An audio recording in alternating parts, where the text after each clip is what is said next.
So my name is Mark O'Neill. We're going to talk about the link between Lowrance and Navionics, and a lot of really neat technology right now, and especially with some of the newer software updates.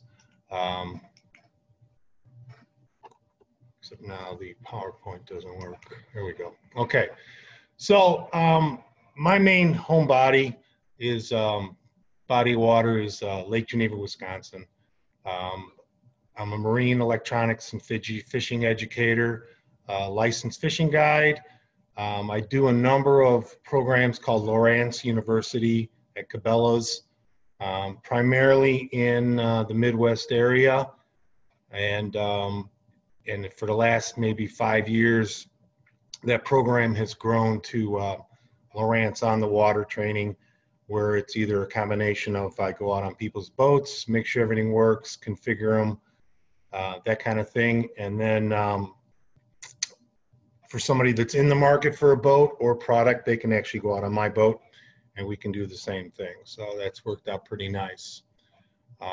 So we're going to talk about fishing and how this all links together with equipment and the technology. So we're going to start with basically, one key is, if you're going to go on a big body of water, number one, make sure that your boat can handle it. Be aware of weather conditions, things like that. Great Lakes, bigger Canadian waters, it can really, weather can sneak up in a hurry. On those bigger bodies of water, and your cell phone may not necessarily work. So just make sure you tailor your boat with the body of water that you're going to be on. Also, a key is make sure you have a boat that you can control. If you get a bigger boat, make sure you got a big enough trolling motor. Make sure you have a big enough motor to get you out of trouble. And of course, the main topic of tonight is good electronics and good charts, which will make all the difference. I'm a tiller guy. This is my new boat. I like the tiller, a couple reasons. One, it's easier for me to teach people on, but I really like it primarily because of boat control. And I've always had a tiller, and that's what I'm comfortable with. So in the past, we've had traditional paper maps. I mean, we all grew up with paper maps. We line up this axis, that axis with, coordinates, things like that, landmarks, things like that to identify, where you're at and where you're trying to achieve, And then in the 50s, really the first commercial consumer, we'll call, flasher was introduced by Lowrance. So what's happened now is we've merged these two technologies, and that's what makes things like Navionics work good and Lowrance work good. We have way better accurate signals than we've ever had. We've got better maps than we've ever had. We have better sonar technology and things we can do with these maps, and those are some of the things we're going to talk about tonight. The other thing to keep in mind is, and this is what I see a lot on boats that I go out on, you need to make sure that everything is configured as accurately as possible, meaning you're getting the best GPS signal, you're getting the best sonar signal. As a result, you will then have the best repeatability of actually trying to go back to an area, mark waypoints, trails, things like that. Spend a little time, make sure that your transducer is working good and your GPS is good. In the end, you're going to have better results on your maps. And as far as the body water, I'm a firm believer that you need to do as much homework as you can up front, especially on bigger bodies of water. Learn what species are in the lake, both the predators and the forage. Make sure you get a basic understanding of the migration of these fish. The more you know about the targets that you're going after, the type of habitat that they use, you're going to be able to find these areas on your Navionics map and have better results. Also, make sure you understand where launches are, where hazards are. Understand if there's potential shallow water, things like that that can get you in trouble. You know, so when you start fishing or before you go out, honestly, you know, Navionics has on their website what's called ChartViewer. It basically has all the maps on it. And, you know, even if you're not on your boat, you can do a lot of this up front and kind of get a game plan of what you intend on doing, areas you want to fish, things like that. So if you go to their website, and at the top there I have circled ChartViewer, and you click on that, and basically it has all the maps that are on all these cards. So you can do a lot of this homework up front and familiarize yourself with potential hazards, good fishing spots, whether it's weeds, you know, the submerged growth, drop-offs, points. The more you do up front, the better chances you have on the water, without a doubt. This is your eyes between your chart and your sonar or DownScan. This is your eyes to what's under the water, whether it be fish, whether it be structure. This is my link. You know, I know far too many people that they spend a ton of money on their electronics. They go out and buy all these map cards, and then, you know, they turn it on and they really don't utilize it. You know, I'm a firm believer that electronics are great at showing fish, but they're also great at showing where there are no fish and where there's no reason to fish. I think you need to maximize your time on the water, and there's no better way to do it than the combination of good charts and good sonar or good electronics, period. So just so everybody understands what sonar and GPS do, sonar sends down sound waves. So whatever's in that path, it hits, whether it be fish, whether it be structure, whether it be the bottom. That sound comes back, it gets transferred into electrical energy that is then displayed either on your sonar unit, you know, even if you have a flasher, it's the same technology. You know, sonar is sonar. And then it displays it on the screen. This is on a current Lowrance unit. The thing to understand is that these colors mean something. These, you know, when I see yellow, it goes yellow, red, blue, and white.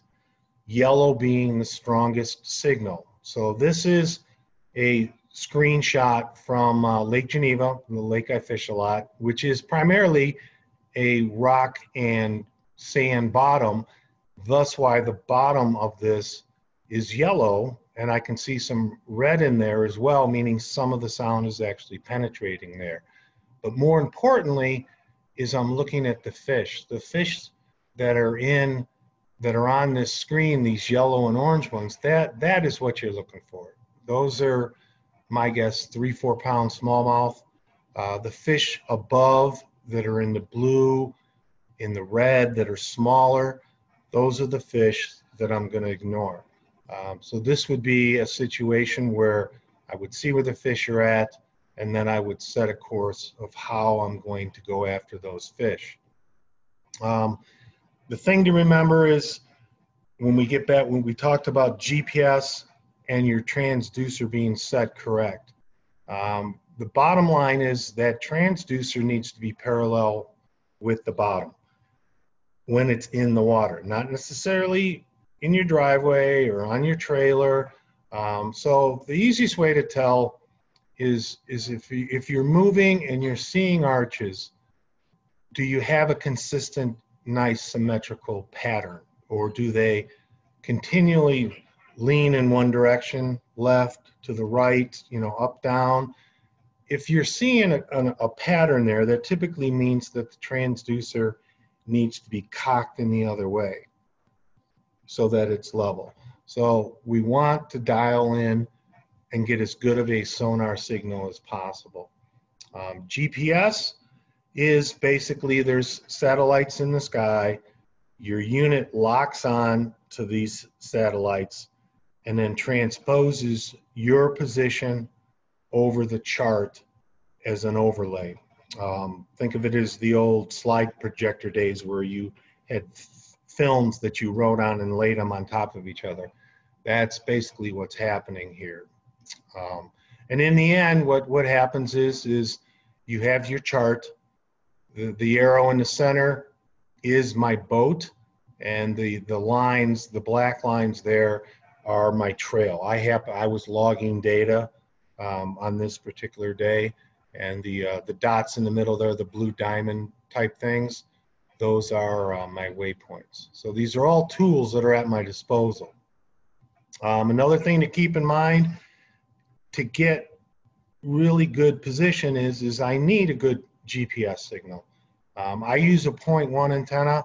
It does basically 10 hits a second, so that's a lot of data. The nice thing about a 0.1 is it also has a heading sensor, meaning that what I'm seeing on the screen as far as my direction matches what I'm seeing in front of me. To me, that's very important. Once you get used to that, like when I jump on other people's boats now and I see the arrows moving around and things like that, it absolutely drives me nuts just because I'm just not used to it anymore. The other thing to remember is under your configuration of your satellites, you can turn on a feature of what's called WAS, which is going to give you better results. It's going to lock into some more satellites, and if you go under your satellites and then you go under configure, you would then turn that on. That's going to give you the best possible EPE, which is estimated position error. The better we get these numbers, the better the repeatability and actually putting us in the proper place on the Navionics chart. Typically on my boat right now, my EPE, usually ranges somewhere around 6-7 feet. So that basically means that I'm accurate within, we'll say, 6 feet. I did a test a year or two ago where I took an old LGC 3000 puck, which was a current model, we'll say 10 years ago. And back then we thought we were just getting the best data available and everything was great. Well, I plugged it into my network and I set that as the source, and my position error was over 80 feet. So there's a huge advantage with these newer units being able to process a lot of data, is the fact that I'm sending more data to the unit, and in the end, it then puts me closer to an accurate position on my Navionics chart. So just something to keep in mind, people that have older units. I can tell you a story. I mean, I got into this out of frustration being able to I used to make my own maps. And the funny thing is I made all these maps, say 10 years ago. And now with the newer units, I take those maps and I put them in there, and I see now that the map is actually, I'm in the wrong position. And it's because basically those maps, I could have been 80, 90 feet off, whereas now I'm dead nuts accurate. So just keep that in mind. I hear people say, well, the chart's wrong, it's got me going over land. Well, it could also be the fact that your position, your GPS position is off. If it's off 80 feet and you're going along a shoreline, it could put you on land. So just keep that in mind. It's all based on you having a good GPS signal. What we've got now is the combination of Navionics and Lowrance, between the better processors and the ability to process more data. Your current map is no longer just a picture. If I had a map card, from 5-10 years ago, basically it was a picture of of an overlay. It was like taking a map and then laying it down, and then it's just charting my course over there. There's many more features on these Navionics cards now, and I don't know the exact number, but my guess is if I took a Navionics card from 10 years ago and I took a current one, my guess is there's at least 10 times the data on those cards. In the latest Lowrance update, we have dock-to-dock navigation. So what it's doing is we can actually chart safe course based on the boat I have. You enter in the length, the width, the depth, things like that, and it plots you a safe course, because the map, all the data that's on that map card now actually means something. It knows what water is, it knows what land is, it knows what shallow water is. So just something to keep in mind. There's a reason all these units keep getting faster and faster, just like because it is a computer, is because we keep throwing more and more data at it, and an older unit just will not process that data. So as far as how I set things up on my boat, my ideal situation would be a dual unit, 2 units. Unit 1, I'm going to do sonar off my transom. Unit, and you can do dual channels now, and actually multi-sources now with the latest updates. So what I'm going to do is I'm going to look at the transducer on the bow as well, and DownScan, so that basically I have doubled my coverage. If I'm in the back of the boat and I see fish in the front, I simply move my boat up to where those fish are. And then on my second unit is I have either a chart, just a single chart, or I have a dual chart, one zoomed in, one zoomed out. Because the data now is better than we've ever had, and I pay attention to these contour lines much more than I did even a few years ago. So basically, I end up with my screens looking like this. And I'm also using different frequencies. Number 1, I'm using different frequencies so that I don't get crosstalk, but also I have found in the lakes that I fish, which are more deeper glacier type lakes, I have found that medium chirp will work better at pulling fish off the bottom, primarily smallmouth, walleye, those kind of fish. What you're looking at there, my guess is smallmouth. This is on Lake Geneva. So that's my ideal setup with 2 units. Now, if you only have 1 unit, you need to, what I would do is I would set chart, sonar, primarily at 200 kilohertz, which is going to give me a nice return, and then I would put it on DownScan. So that would be my setup that I would use for if I had 1 unit, ideally. I really like the ability to have visibility of my chart while I'm fishing, to see all the little intricate coves, cut-ups, points, things like that as I move around. Sonar is going to show me fish better. It's going to show me the type of bottom, whether it's hard, soft, things like that. And then DownScan is going to show me structure better. Is it weeds? Is it grass? Is it rocks, timber, things like that? So these days, this is the way I'm fishing. Now with the new software update that we have this fish reveal, some people are getting away from the sonar, because basically fish reveal is taking sonar data and applying it on DownScan. But I still think there's a value to sonar on its own. So when it comes to your charts, we have some options that are built into this. You have different tools, different setups, things like that we can configure to really take advantage of things that we couldn't even do a year or 2 ago. Your basic chart, This is a screenshot of an area of Lake of the Woods in Canada. You know, I can see the contours. I can see the reefs. I can see the depths, things like that. You know, very useful. That's perfectly fine. But if I go in, and if what you're looking at here is my chart menu. So under chart options, I then go to view, which would be the middle screen.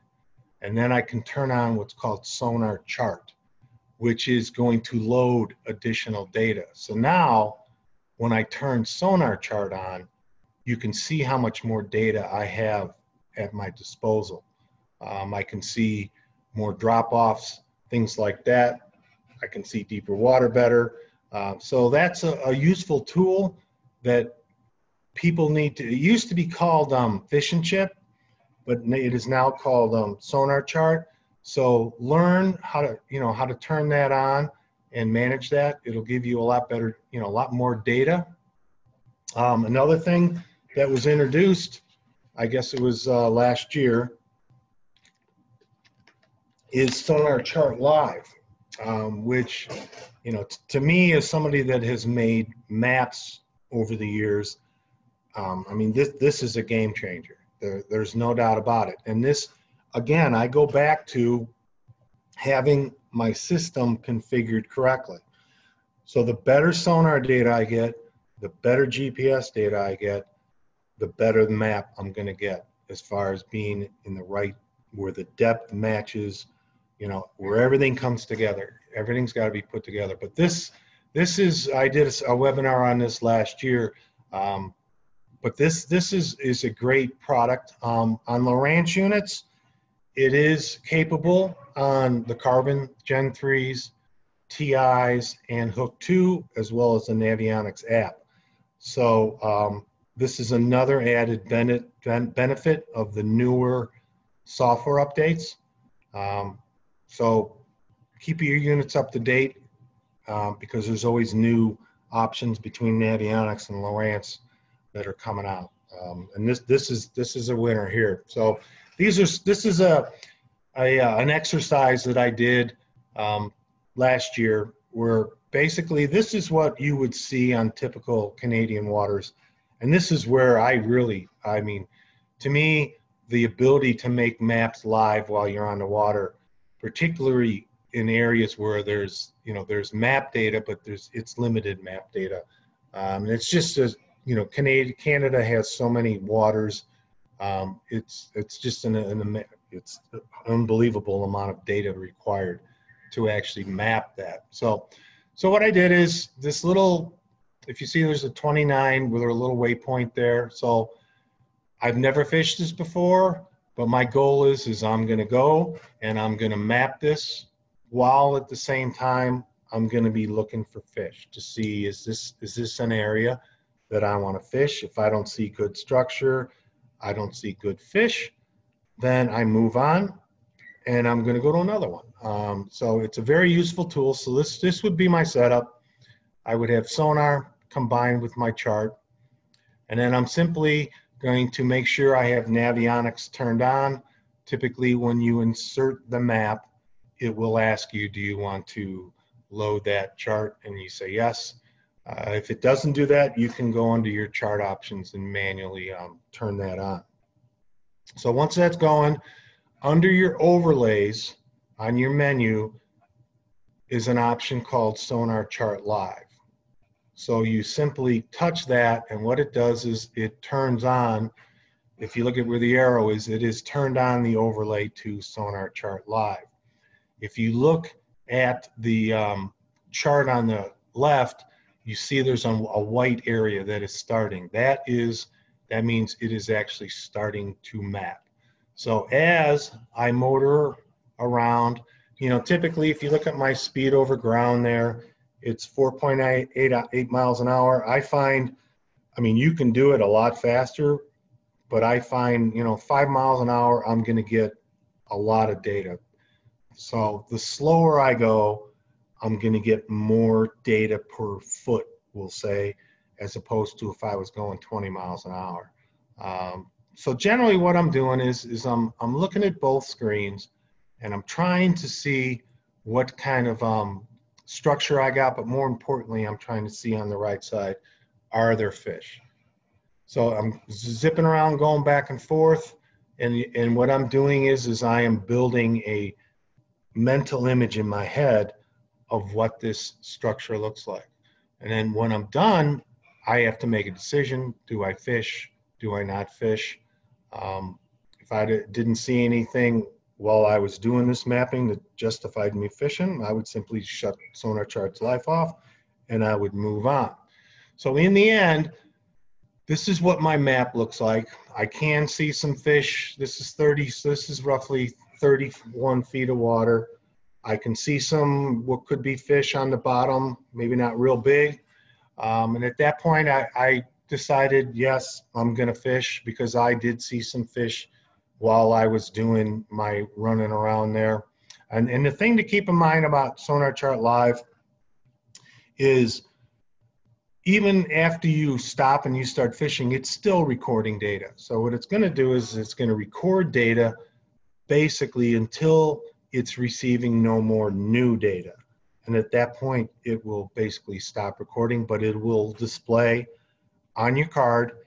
And the thing to remember is this data is stored on your Navionics card in a folder called user data. It is not shared, it's your data. I always get asked, well, aren't you gonna fill the card? From what I gather, as small as these files are, we could do this for 10 days. I mean, these are small files, and there's plenty of room on the cards.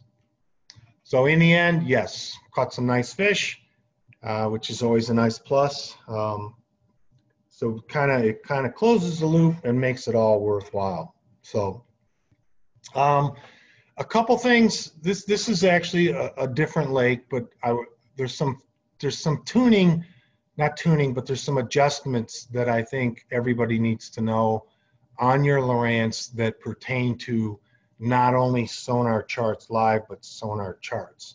If you look at this, the white part in the middle where all the contour lines are, that is what I created with SonarChart Live. In the background there is the actual original Navionics map. So you can adjust the transparency if you want to see one, you want to see both, or you don't want to, just one or the other. But what can happen is on a lake, like say Lake Geneva, where it's 138 feet deep. So it's got some deep water in there. And if you look in the middle, you can see a lot of dark areas where it's really hard to read what you're looking at. When you see all that black gathered together, those are steep drop-offs.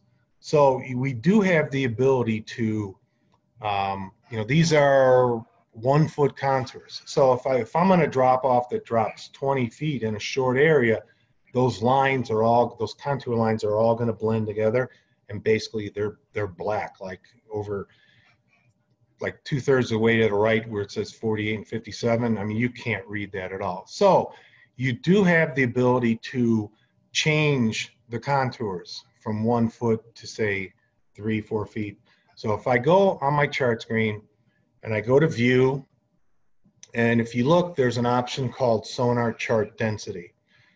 Right now it's set on very high.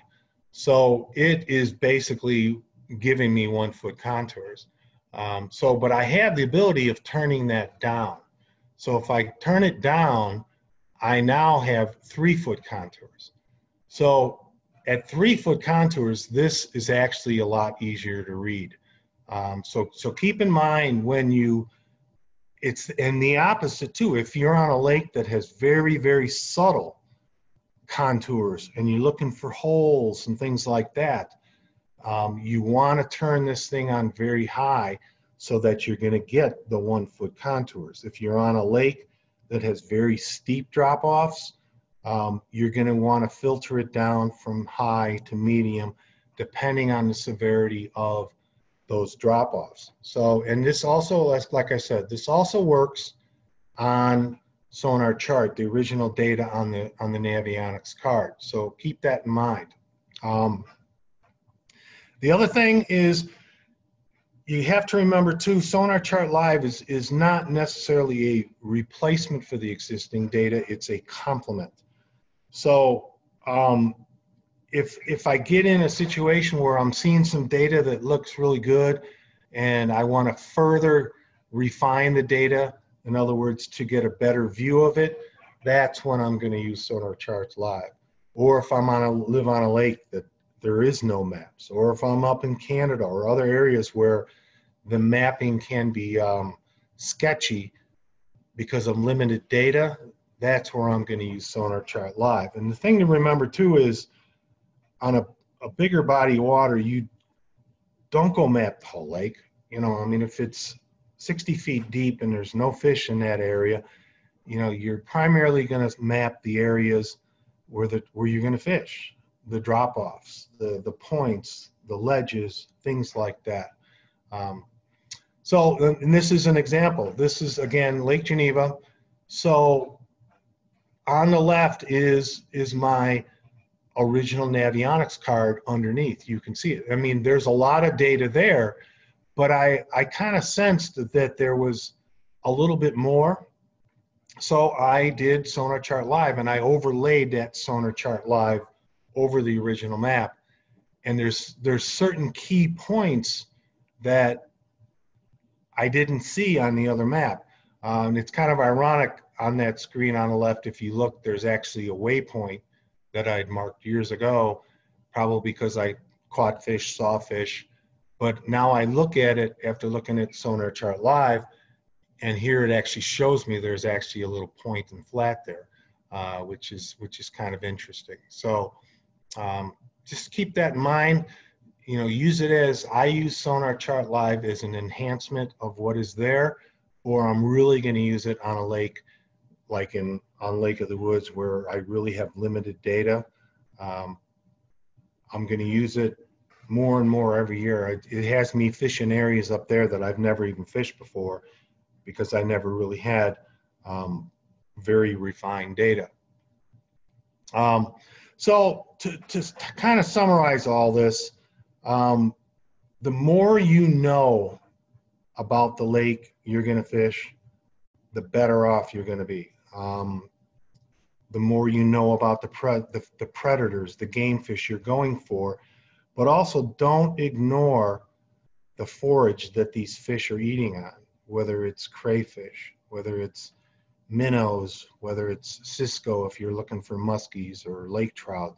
And keep in mind, not all the bait fish have the same patterns, especially for breeding and stuff like that. You know, like cisco's, you know, they spawn in October, whereas a lot of other fish are going to do it in the springtime. A couple people have raised their hand. We'll be through this in a second, and then we'll take questions. Use your Navionics charts to find potential areas based on depth, based on conditions, based on wind direction, things like that. And then go out on the water, and then you're going to put it all together, and you're actually going to use your sonar and your DownScan, and you're actually going to confirm, are there fish or not? The bottom line is, I'm a firm believer of this, is you find the forage, you're going to find the predators. There is no doubt about it.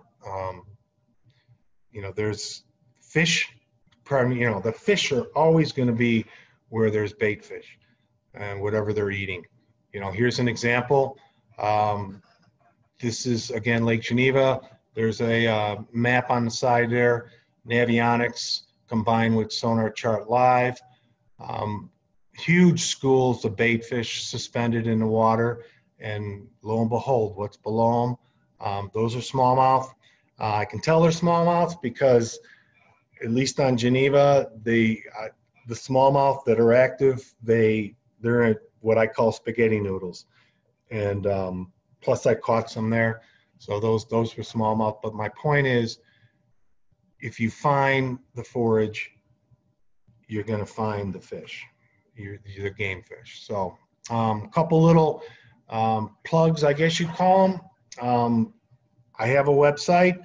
It's turning into much more of a educational type thing. There's a lot of links, links to videos. I do fishing reports for Lake Geneva and Lake of the Woods. But you know, there's videos, things like that. I'm doing more and more of that now. YouTube type things. Facebook fan page. Typically anything more on the technical side, software updates, you know, cool things with screenshots or how-tos or shortcuts that, you know, or things that I've encountered, they're going to go on this Facebook page. Where, you know, there's a lot of communication done on this Facebook page. So just keep that in mind. It's Structure Fishing with Mark O'Neill. I want to thank Navionics and Cito for hosting this event. It's nice to get and share things with people, and I hope people learn something here. And there's my email on the bottom. If people have questions, that's probably the best way to get in touch with me. I just got to figure out how to get back in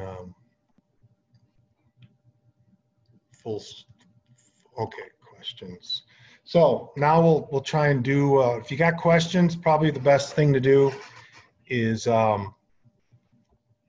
them out, and then I'll just go through them.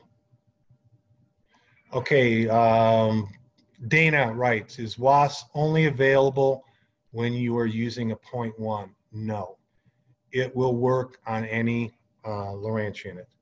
So you're going to go onto you can either go onto your sources, but the easiest I find is to go under satellites, and then at the bottom there'll be a tab called configure, and when you go to configure, there's a tab to actually turn on WAS. It'll go through a configuration cycle, and then it'll load, and then it'll take a few, you know, it'll take a few minutes for your position error to drop, but you should see that position error drop. You know, I'd say, you know, if I'm at 6 feet under WAS, my guess is I'd be 12, 14 feet without it. So it'll definitely make a difference. Chris asks, can you export map data using in other software? I make 3D maps of my lake on my CNC. I don't know what kind of input you would need for your CNC, but if you, I mean, I started before things like SonarCharts Live, I was able to export data.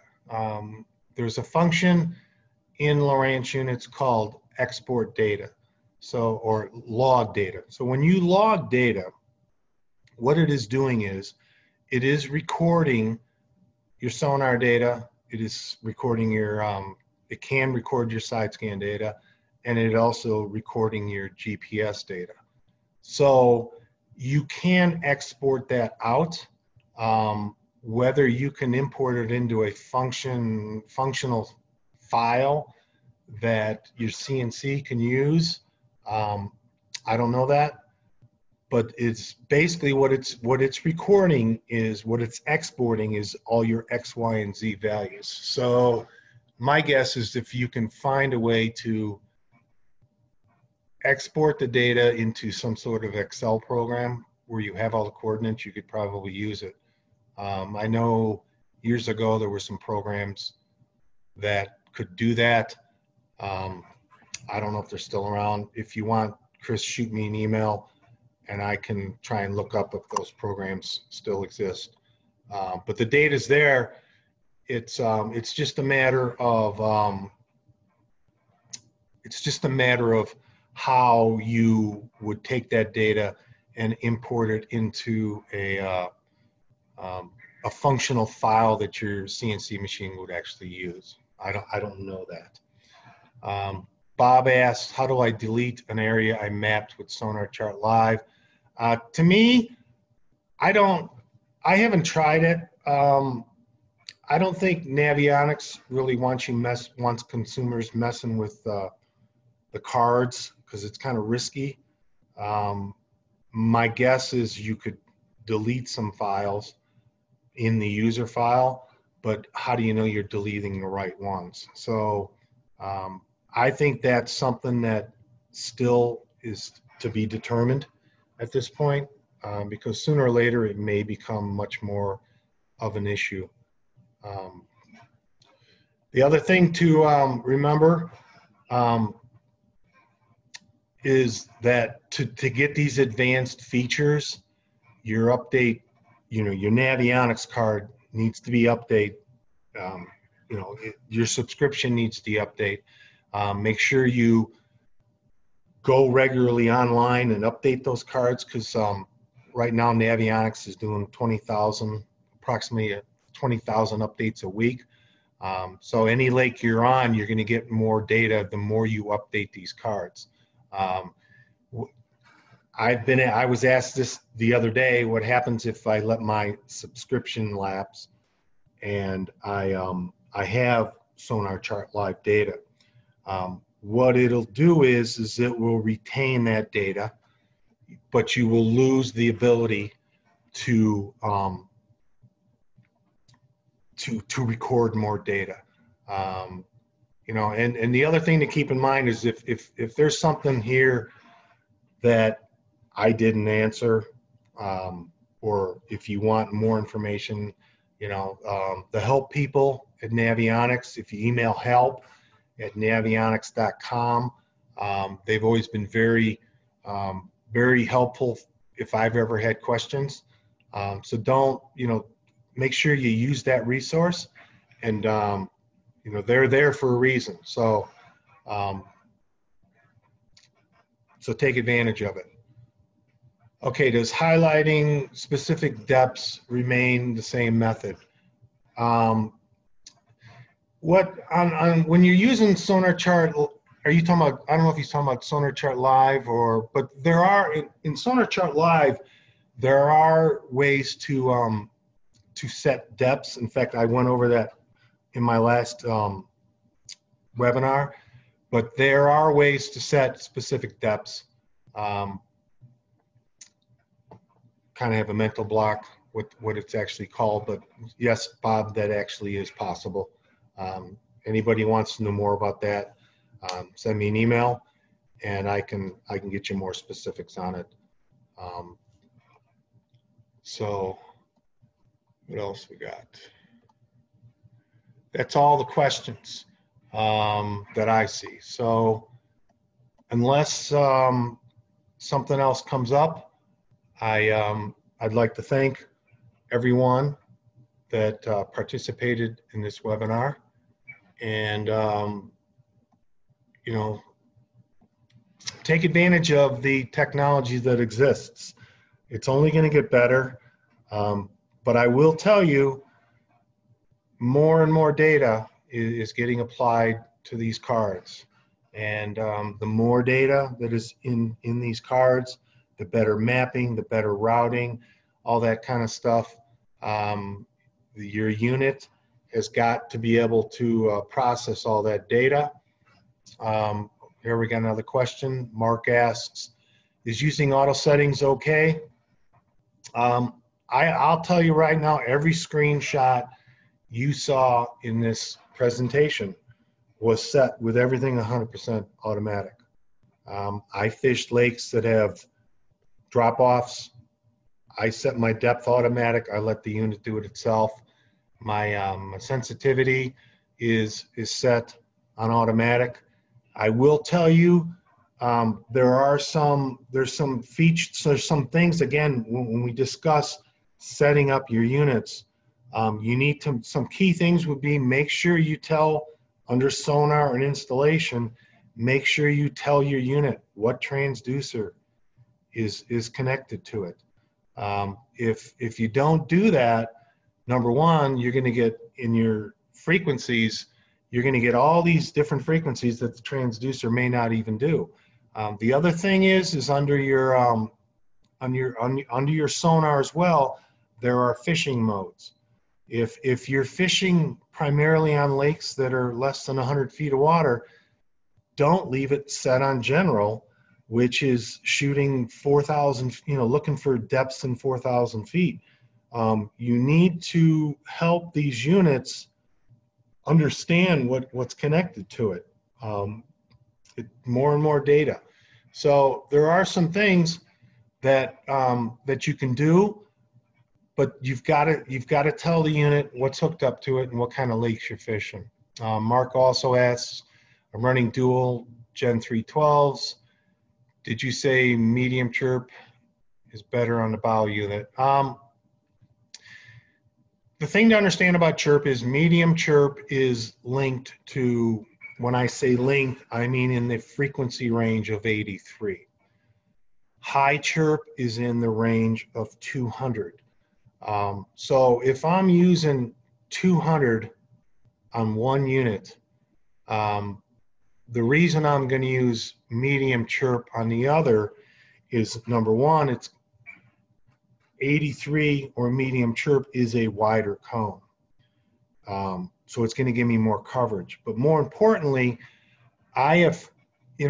chirp was originally designed for deeper water fishing, but I have found on the lakes, I primarily fish for smallmouth, walleye, things like that are hugging the bottom. And I have found that medium chirp will do a better job than anything else I've ever seen of letting me see fish that are on the bottom. It does a better job of pulling it off, probably because it's a wider cone and the fish are exposed more. But if I use medium, that's just the combination I use based on the lakes I fish. Whether it's in the bow or the back is kind of, again, your call, and it kind of depends on how you fish. But generally, when I'm using a dual, so in other words, dual sonar. So everybody needs to understand, with the latest software updates on Gen 3s and carbons, you have the ability to view two transducers at the same time. Before this, you either viewed one or the other. You could view both of them, but you couldn't view them both at the same time. Now on the carbon is even going one step further, and there are two independent channels, meaning I can actually plug in two transducers into that unit. So what it's given you is the ability now to physically see at least two different sources at the same time. And the reason I do that is because it's doubling what I'm seeing under the boat. I'm seeing the front of the boat and the back of the boat. And if I'm seeing fish on one or the other, I can move my position to actually go to where those fish are. So I hope that answered your question some. Brad asks, when using SonarCharts Live, it'll put that info on the card and keep it there for your next time? Yes, it retains the data. So what'll happen is when when you're sitting in an area and you're fishing, you're mapping, what I do is when I'm done and I'm going to go to a different area, I shut it off because I don't necessarily need me mapping my whole trail. So then let's say a week later, I go back to that same data, to that same area. So what it's going to do is it's going to merge that data together. And again, it's going to accumulate more and more data. And it will reach a point though, because let's face it, the basic bottom structure, unless you're on a river, really isn't going to change that much. So then it'll reach a point where it needs all the data it wants and it simply stops recording. Now, if you drift off the edge to an area that you hadn't mapped yet, yeah, it's gonna kick back on and it's actually gonna record it. Yeah, it's a great product, and it does keep it on your card. Just the only suggestion I'll give you is when you're gonna go from point A to point B, me personally, I shut it off. When I get to the new area, I turn it on again. So what'll happen is when you turn it off, all the areas that you had mapped on that are on that area, they're just going to disappear. When you turn SonarChart Live on again, they all reappear basically as an overlay over the original map. Rex, what is available on Gen 2s? I don't think I have SonarChart Live. SonarChart Live was introduced. I started testing it the end of a year and a half ago, so it's been out for over a year. The problem with the Gen 2s are I haven't seen or tested a software update on a Gen 2 in over a year. So it will not work on a Gen 2. And again, the reason is it's the processor. There's a huge jump from a Gen 2 to a Gen 3 processor-wise, and there's even a bigger jump from a Gen 3 to a Carbon. All this data that we're dealing with takes memory. It takes the ability to process data.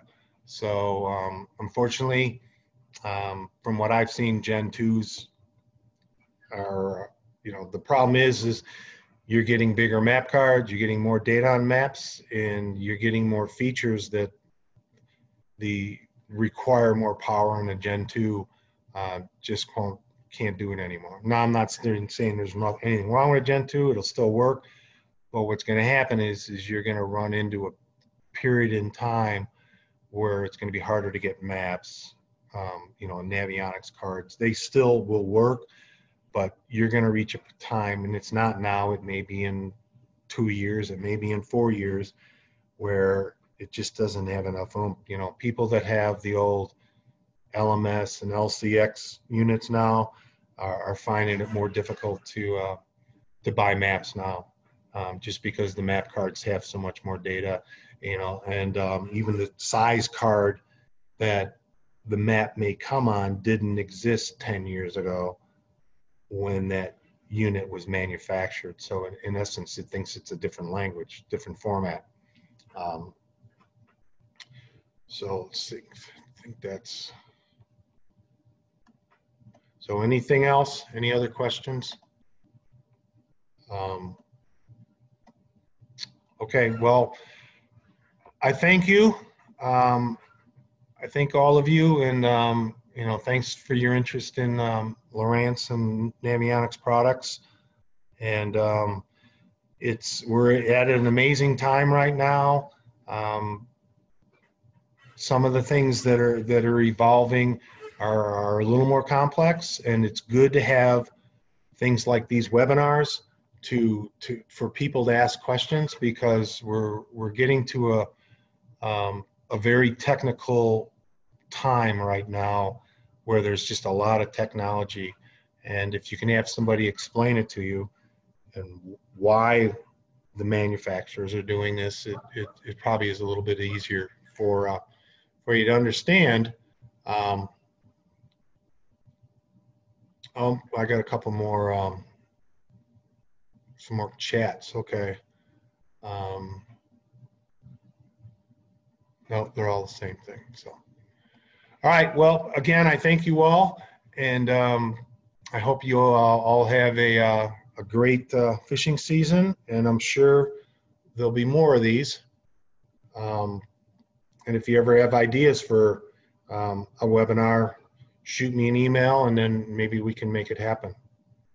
So, all right. Thank you.